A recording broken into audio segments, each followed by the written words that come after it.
Bawal po ang mag-appoint ang mga kamag-anak bilang SK Secretaries at Treasurers ang mga bagong halal na sangguniang kabataan officials. Ito ang paalala ni Interior Secretary Benher Abalos sa mga bagong halal na sangguniang kabataan.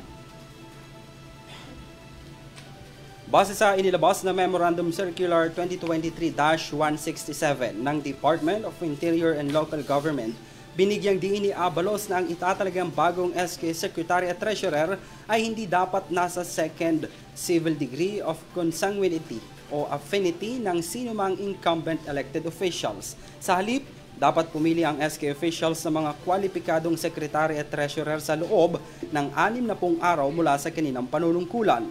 Ilan sa mga dapat isaalang-alang sa pagpili ay mga educational background tulad ng business administration, accountancy, finance economics, bookkeeping at dapat residente ng barangay.